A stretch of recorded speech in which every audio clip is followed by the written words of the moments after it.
आइए चलते हैं, जानते हैं सिंह राशि वालों के बारे में 2024 जनवरी का महीना किस प्रकार व्यतीत होगा। तो जितने भी लियोज मेरे साथ हैं, ये प्रेडिक्शन आप सभी के लिए है। लेकिन इससे पूर्व हम आगे बढ़े, मैं आप सभी को विदित करा देना चाहती हूँ कि हम जो राशिफल ले रहे हैं वो हम चंद्र राशि के हिसाब से ले रहे हैं। दैट इज आपकी जन्म पत्रिका के हिसाब से जो आपकी राशि निकल कर आती है, ये प्रेडिक्शन उसके हिसाब से। कृपया इसको सन साइन से कंफ्यूज मत कीजिएगा। तो आइए जानते हैं सिंह राशि वालों के लिए महीना किस प्रकार व्यतीत होता है 2024 जनवरी। हम देखते हैं सिंह राशि वालों के लिए घर में कलह कलेश का मूड बना हुआ है। काफी फंसा हुआ फील कर रहे हैं। छोटी छोटी बातों पे उत्तेजना, छोटी छोटी बातों पे कलह कलेश। और स्पेसिफिकली मैं ये देखती हूं कि घर में दाम्पत्य जीवन से लेकर कुछ ना कुछ कठिनाइयां हम फेस कर रहे हैं। सबसे सरल उपाय मैं आप लोगों को सीधे सीधे बता देना चाहती हूं, तुरंत ही महादेव और मां गौरा का विवाह करवाइए। अगर आप अपने घर में, जैसे अपने घर में अपनी बेटी की शादी करते हैं, जैसे अपने घर में अपने पुत्र की शादी करते हैं, ऐसे ही पंडित को बुला के, पंडित जी ऐसे ही ब्राह्मण देव को बुलाकर आप आप पूरी रीति रिवाज के साथ, विधि विधान के साथ शिव विवाह कराएंगे तो ये जो भी कलेश आपके जीवन में आ रहे हैं वो कुछ महीनों के लिए फिर टल जाएंगे। अच्छा, आप ऐसा भी ना समझे कि अगर मैं कोई उपाय आपको बताती हूं तो उसको करने से जीवन भर के लिए आप उस कष्ट से मुक्त हो गए। ऐसा नहीं होता। जीवन में तो कभी भी कष्टों से मुक्ति होती ही नहीं, क्योंकि कष्टों का नाम ही तो जीवन है। हम इसी में तो बिजी रहते हैं। कभी कष्ट आया उससे मुक्त हो गए, फिर खुश हुए, फिर कोई दुख आया फिर उसमें बिजी हो गए। यही तो चलता रहता है। जब जब दाम्पत्य जीवन का कष्ट आता है तो न सिर्फ सिंह राशि वालों के लिए, ये सभी राशि वालों के लिए समान रूप से उपाय है कि आप तुरंत ही ब्राह्मण देवता को बुलाएं और शिव विवाह प्रॉपर विधि विधान से कराए, वेद मंत्रों का उच्चारण करा के, जैसे वर वधु का विवाह करवाया जाता है, उसी प्रकार से महादेव और मां गौरा का विवाह करवाएं। उसमें अपने जो आप कमाते हैं वो दक्षिणा दें, और जिनके ऊपर ये कष्ट आ रहा है, जैसे अभी सिंह राशि वालों के लिए आ रहा है, उन्हीं को सारी दक्षिणा देनी है। ये नहीं उनके माता पिता दे रहे हैं, या ये नहीं उनके कोई दूसरे रिश्तेदार दे रहे हैं, नहीं, आपको ही सारा खर्चा करना होगा, सारी दक्षिणा देनी होगी। तो जाके इसका पूर्ण पुण्य आपको मिलता है और इसके आशीर्वाद के हकदार भी आप होते हैं। ठीक है, तो प्लीज अगर आप इतनी पॉकेट अलाउ नहीं कर पा रही है कि ये करवाएं, तो घर में ही शिव विवाह का प्रसंग पढ़ लें। रामायण में आता है, आप उसको पढ़ सकते हैं हिंदी भाषा ट्रांसलेटेड में। जरूरी नहीं है आपको अवधी भाषा पढ़नी है। आपको मन से बस ये स्मरण करना है कि विवाह हुआ था, भोलेनाथ कैसे सजे, कैसे माता गौरी वेदी पे आई, किस प्रकार ब्रह्मदेव ने उनका विवाह करवाया, और ये जो भी कलह कलेश है इससे आप तुरंत मुक्त हो जाएंगे। एक और बात मैं आपको बता देना चाहती हूं, आपकी गलती इतनी है नहीं जितना आपको ब्लेम किया जा रहा है, और इस वजह से आप बहुत स्टक फील कर रहे हैं। You are feeling very stuck, और आपको ऐसा लग रहा है कि मैं फंस गई हूं या फंस गया हूं इस झमेले में।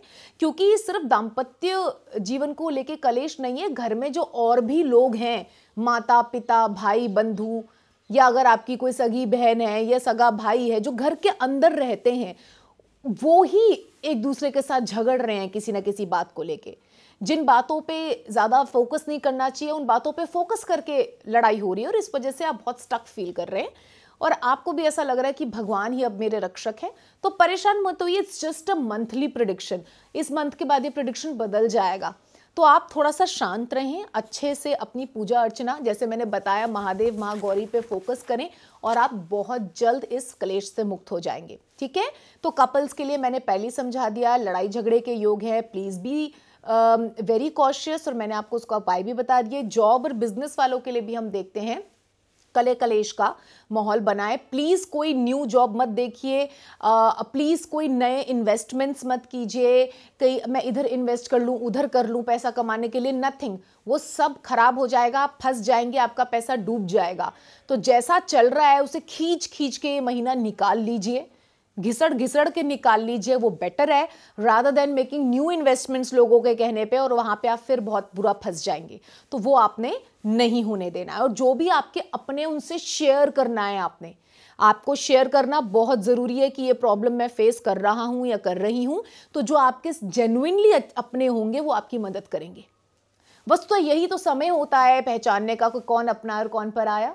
तो जो आपका अपना सच्ची में होगा, और वो होंगे कोई ना कोई, वो आपकी मदद करेंगे। तो अपने तक नहीं रखना है, शेयर करना है।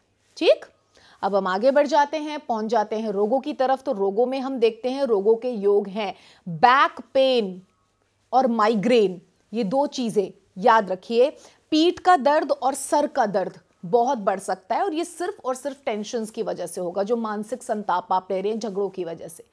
तो अपनी पूजा पद्धति को बढ़ाइए, सुबह शाम ध्यान में बैठिए और स्तोत्रों को श्रवण कीजिए, स्तोत्रों को मुख से गाइए, क्योंकि अब तो साइंटिस्ट भी कह चुके हैं कि संस्कृत के श्लोक जब आप बोलते हैं आपका नर्वस सिस्टम शांत होता है and you go into a deep sleep, जहां आपकी बॉडी क्योर होती है। ठीक है, तो आपने इन सब चीजों का ध्यान रखना है एंड प्लीज खुश रहने की कोशिश करनी है। कोई घर में लड़ रहा है उसे लड़ने दीजिए, आपको बेवजह परेशान होने की जरूरत नहीं है। आप उस एरिया से बाहर निकलिए और उन लोगों के पास जाइए जहां जाने से आपको बेटर फील होता है।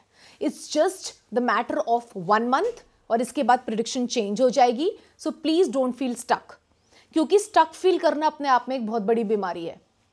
आपको कोई बांध सकता नहीं है, किसी को कोई नहीं बांध सकता। ठीक है, तो आपने प्रेयर्स करनी है और आपको मैंने उपाय पहले ही बता दिए, वो करना है जिससे आप इस संकट से मुक्त हो जाएंगे। अब हम आगे बढ़ते हैं, चलते हैं स्टूडेंट्स की तरफ। तो स्टूडेंट्स भी फंसा हुआ घर के कले कलेश के चक्कर में वो पढ़ाई पे ध्यान नहीं दे पा रहे हैं, या जो भी जिस भी चीज़ के लिए वो एस्पायर करते हैं, अच्छी जॉब या कुछ भी, उसके लिए वो फोकस नहीं कर पा रहे हैं क्योंकि घर के अंदर बहुत कले कलेश है। तो अपने आप को शांत कीजिए, विपरीत परिस्थितियों में भी अच्छा करने की कोशिश कीजिए, इससे आपके अंदर एक इम्प्रूवमेंट आएगा एंड आप अपने आप को एक अनदर लेवल में देखेंगे जब ये कलेश समाप्त हो जाएंगे तब। So you will learn something from these struggles, क्योंकि स्ट्रगल्स हमारे बहुत बड़े शिक्षक होते हैं, हमें कुछ ना कुछ सिखा के जाते हैं जो नॉर्मल लाइफ हमको नहीं सिखा सकती। ठीक है, अब आगे बढ़ते हैं, चलते हैं लकी कलर की तरफ। तो लकी कलर निस्संदेह रूप से निकल कर आ रहा है रेड। तो आप या तो सिंदूर हनुमान जी को अर्पित करें या उन्हें लाल चोला अर्पित कर कर आएं और हनुमान चालीसा का पाठ जरूर करें इस महीने, वो आपके लिए बहुत लाभदायी होगा। ठीक है, नहीं तो अगर हनुमान चालीसा के लिए टाइम नहीं है तो राम नाम का जाप करके हनुमान जी को अर्पित करें। ठीक है, तो इस तरीके से आप अपने ऊपर आए संकट से निवारण पा सकते हैं। जैसे वो राम सीता को हमेशा इकट्ठे करते हैं, वैसे ही अगर दाम्पत्य जीवन के कष्ट और आप हनुमान जी को स्मरण कर रहे हैं तो वो भी आपको अपने सच्चे पार्टनर के साथ हमेशा एक करके रखते हैं। This is the only role of Hanuman ji, कि वो अपने इष्ट की प्रसन्नता देखें, अपने भक्तों की प्रसन्नता देखें। ठीक है, तो आपका ये महीना बहुत मंगलमय हो और होगा। आइए इसको एक चैलेंज की तरह लेते हैं कि अशुभ और शुभ घटनाएं तो जीवन में बहुत घटित होती हैं, लेकिन सच्चा भक्त वो है जो ऐसी परिस्थितियों में बहुत सरलता से ऊपर से चल के पार हो जाता है। तो आप समझ लीजिएगा आपकी भक्ति सीधा प्रभु के श्री चरणों में पहुंच रही है। ये डिफरेंस होता है एक भक्त और एक अभक्त में। भक्त की भक्ति कलेशों में ही समझ में आती है। ठीक है, कलेश में ऐसा नहीं है कि मनोबल टूट जाए, अरे मेरे साथ ऐसा क्यों हो रहा है। नहीं, जब कलेश आते हैं तो भक्त की मानसिक वृत्ति पता है क्या होती है, वो ये सोचता है कलेश आ गए कोई बात नहीं, प्रभु खड़े हैं, मुझे कुछ नहीं होगा, मुझे कुछ भी नहीं छुएगा, और वो बिल्कुल बच जाता है। ठीक है, तो आपका जीवन बहुत मंगलमय हो, आप प्रभु का स्मरण करें और बहुत सहजता के साथ इन सारी परेशानियों से पार हो जाएं। धन्यवाद।